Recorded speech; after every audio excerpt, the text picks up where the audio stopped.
नाजरीन ग्रामी अस्सलाम वालेकुम। उम्मीद करता हूँ आप लोग खैरियत से होंगे। जैसा कि आप लोगों ने पिछले एपिसोड में देखा था कि उस्मान और उसके सिपाही कई कबीले से अपने घोड़े दौड़ाते हुए निकल जाते हैं और आज के एपिसोड में हम बात करेंगे कि जंगल में उस्ताद यानीस और अदब अली आमने सामने होते हैं। इतने में मेगाला कुछ सिपाहियों के साथ भागता हुआ आता है और साल्वादोर से कहता है उस्मान और उसके सिपाही कैद से भाग निकले हैं। ये सुनकर उस्ताद यानीस गुस्से में आ जाता है और कहता है इन सब को मार दो। सब सिपाही अदब अली और इनके दरवेशों पर हमला कर देते हैं। शेख अदब अली उनका डट कर मुकाबला करते हैं। बहुत भयानक जंग का आगाज हो जाता है। दरवेश बड़ी महारत के साथ मुकाबला करते हैं। अचानक काफरों का पलड़ा भारी होने लगता है कि वो हो जाता है जो किसी के वहम और गुमान में भी नहीं होता। मतलब कि उस्मान गाजी अपने साथियों के साथ वहां आ जाता है और आते ही काफरों पर तीर बरसाना शुरू कर देता है। ये देखकर सब काफर कांपने लग जाते हैं। उस्ताद यानीस भी उस्मान को देखकर डरने लग जाता है। उस्मान एक तीर उस्ताद यानीस की तरफ चलाता है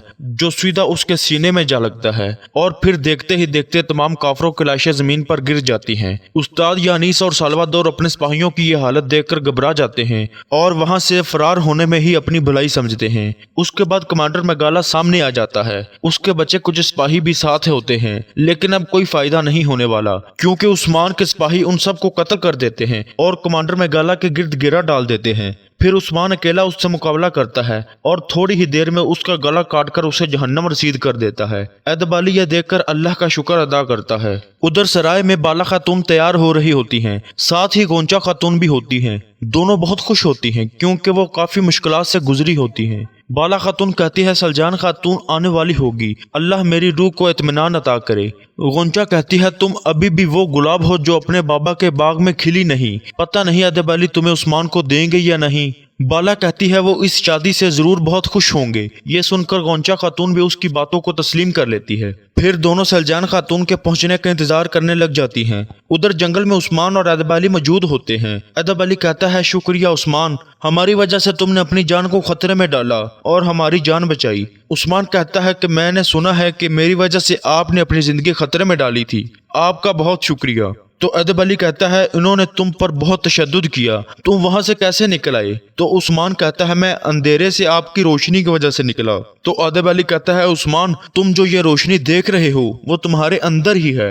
इंशाल्लाह एक दिन ये रोशनी ओगोज के उफक को रोशन करेगी। और फिर वो दोनों काफी देर तक बहुत अच्छी गुफ्तगू करते हैं। दूसरी तरफ किले में साल्वादोर उस्ताद यानीस को ले जाता है। उनकी बड़ी छतरौल देखकर सोफिया कहती है ये आपके साथ किसने किया है? तो उस्ताद यानीस कहता है ये सब उस्मान और उसके साथियों का काम है। और फिर सोफिया उसे एक कमरे में ले जाती है। उस्ताद यानीस कहता है हमारा वफादार कमांडर मेगाला मारा गया। तो सोफिया कहती है आप फिक्र न करें, हम इन सब का बदला जरूर लेंगे। उसके साथ ही कालानुस वहां आ जाता है और उस मामले की तफसील पूछता है। उस्ताद यानीस कहता है अब सब वाजे हो चुका है, अब सिर्फ खून बहेगा। उधर सराय में बाला खातून अदब अली को शरबत पेश करती है तो शेख अदब अली खुश होकर कहते हैं यह तुम्हारी मरहूमा माँ के गुलाब के शरबत की तरह है, अल्लाह उसकी कब्र को रोशन करे। बाला खातून काफी हिचकिचाने के बाद कहती है उस्मान ने कहा है कि वो यहाँ सलजान खातून को भेजेंगे मेरा हाथ मांगने के लिए। ये सुनकर अदब अली साहब कुछ सोचने लग जाते हैं लेकिन कोई जवाब नहीं देते। उधर काई कबीले के कब्रिस्तान में सिपाही कांतोरान को दफनाने के बाद सब उसके लिए मगफरत की दुआ करते हैं। उस्मान उसकी कब्र पर पानी डालता है और कहता है हम इसका इंतकाम जरूर लेंगे। और फिर तमाम सिपाहियों का जोश उबारने के लिए तकरीर करता है जिस पर सब सिपाही अल्लाह अकबर के सदाएं बुलंद कर देते हैं और अपनी तलवारों को आसमान में लहराते हैं। बहुत ही खूबसूरत मंजर होता है। फिर शाम के वक्त सलजान खातून सराय में शेख अदब अली से मिलने के लिए जाती हैं। वो दरसून साहब से कहती हैं मैंने शेख साहब से एक जरूरी बात करनी है। दरसून साहब कहते हैं वो जिक्र में मशगूल हैं, थोड़ी देर इंतजार कर लीजिए। इस पर वो यहाँ बैठ जाती है। उधर कई कबीले में उस्मान टहल रहा होता है कि आयकल खातून वहां आ जाती है और कहती है आखिरकार हमने आपके चेहरे पर मुस्कुराहट देख ली, आखिर इसकी वजह क्या है? इस पर उस्मान कहता है मैं सलजान ताई का इंतजार कर रहा हूँ, वो मेरे लिए बाला खातून का हाथ मांगने गई हैं। यह सुनकर आयकल खातून एकदम सख्ते में आ जाती है और कहती है अल्लाह आपके नसीब अच्छे करे। फिर कहती है कि आप मुझे मुबारकबाद नहीं देंगे, बहुत जल्द मेरी शादी आलिशार साहब से हो जाएगी। जिस पर उस्मान उसे काफी दुआएं देता है और आखिर पे आयकल खातून अपनी आंसू भरी आंखें लेकर बाहर आ जाती है। उधर बाला और गोंचा खातून सलजान खातून के पास जाती हैं। सलजान उन्हें कहती है मैं यहाँ शेख अदब अली से एक अच्छी चीज मांगने के लिए आई हूँ। और फिर दरसून साहब के साथ वो एक जानब चली जाती हैं। उधर काई कबीले में ज़ोहरा खातून अपने खैमे में होती हैं। आइगल खातून रोती हुई वहाँ आ जाती है और कहती है उस्मान ने मेरे साथ अच्छा नहीं किया। सलजान खातून अदब अली से मिलने गई हैं, वो बाला खातून का हाथ मांगने के लिए गई हैं। ज़ोहरा खातून कहती है अच्छा, चचा के होते हुए वो क्यों गई हैं? यकीनन वो गलत रास्ते पर जा रहा है। अब रोना बंद करो, तुम्हारा मुस्तकबिल रोशन है। बेटी तुम एक संजार खातून की बीवी बनने वाली हो। और बहुत तसलियां देती है। उधर सराय में अदब अली साहब सलजान खातून से कहता है कार हमें इम्तिहान में कामयाबी हुई, अल्लाह का लाख बार शुक्र है। इस पर सलजान कहती है बेशक हम्द अल्लाह की है, पर आपने जो किया हम उसका बदला नहीं चुका सकते। अल्लाह आपसे राजी हो। अदब अली साहब कहते हैं जो लोग अल्लाह की राह पर चलते हैं आखिरकार मुसीबतों से जरूर छुटकारा पाते हैं। हमने कुछ भी नहीं किया, रब की यही मर्जी थी। इस पर सलजान खातून कहती है हुजूर आपने उस्मान को बेटा कहा और हम बाला खातून को बेटी पुकारना चाहते हैं। वो एक साफ दिल वाली अच्छी लड़की है। अगर आपकी इजाजत हो तो हम उसकी रोशनी से कबीले को रोशन करना चाहते हैं। अल्लाह और उसके रसूल की रजा से हम आपकी बेटी बाला का हाथ अपने बेटे उस्मान के लिए मांगते हैं। ये सुनकर अदब अली साहब कुछ सोचने पर मजबूर हो जाते हैं। उधर काई कबीले में दुंदार और ज़ोहरा खातून खैमे में होते हैं। आइगल खातून वहां आ जाती है और कहती है बाबा आपने जो कहा था मैंने उस बारे में सोचा। दुंदार साहब कहते हैं ये तुम्हारा अपना फैसला है या इस पर तुम्हारी माँ असरअंदाज हुई है?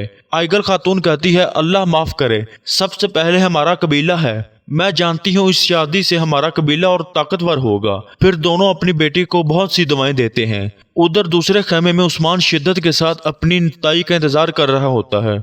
उधर सराय में शेख अदब अली काफी देर सोचने के बाद सलजान खातून से कहते हैं मैं भी चाहता हूँ कि रिश्ता कायम हो, लेकिन शादी में तवाज़ुन होना जरूरी है। जबकि उस्मान और बाला खातून बराबर नहीं हैं। मैं किसी को दुख नहीं देना चाहता, लेकिन मैं इस पर राजी नहीं हूँ। सलजान खातून यह सुनकर बहुत परेशान हो जाती हैं। उसकी तमाम उम्मीदें टूट जाती हैं और हैरानगी से अदब अली को देखना शुरू हो जाती है। दूसरी तरफ काई कबीले में उस्मान और बाकी सब खाने में मसरूफ होते हैं। उस्मान थोड़ा उदास बैठा होता है, जबकि दूसरे सिपाही उसके साथ शुगल में मशगूल होते हैं। खूब हल्ला गुल्ला कर रहे होते हैं कि साथ ही सलजान खातून खैमे में दाखिल हो जाती हैं। काफी परेशान लग रही होती हैं। उस्मान उसे देखकर परेशान हो जाता है और कहता है क्या हुआ ताईजान? सलजान खातून कहती है मेरे कारे उस्मान, शेख अदब अली ने हमारी बात मंजूर नहीं की है। ये सुनते ही उस्मान और बाकी तमाम सिपाही हैरान परेशान हो जाते हैं। उन्हें यकीन ही नहीं आता।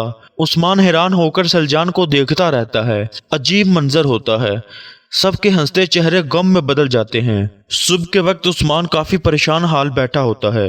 सलजान खातून उसके पास आती है और उसे बहुत समझाती है और कहती है बेटा अब देखना यह है कि क्या तुम अपने गुस्से के ताबे हो जाओगे या फिर अपना गुस्सा तर्क करके अकल से काम लोगे। ये सुनकर उस्मान कोई सोचने लग जाता है। उसी के साथ इस एपिसोड का अख्ताम हो जाता है। उम्मीद है आप लोगों को ये रिव्यू बहुत पसंद आया होगा, इसलिए हमारे चैनल को सब्सक्राइब कर लें और साथ में बेल आइकन को भी दबा दें ताकि आने वाली मजीद इंटरेस्टिंग वीडियोज आप तक आसानी से पहुंच सके। तब तक अपना और अपने चाहने वालों का बहुत सा ख्याल रखिएगा और हमें भी दुआओं में याद रखिएगा। अल्लाह हाफिज़ व नासिर।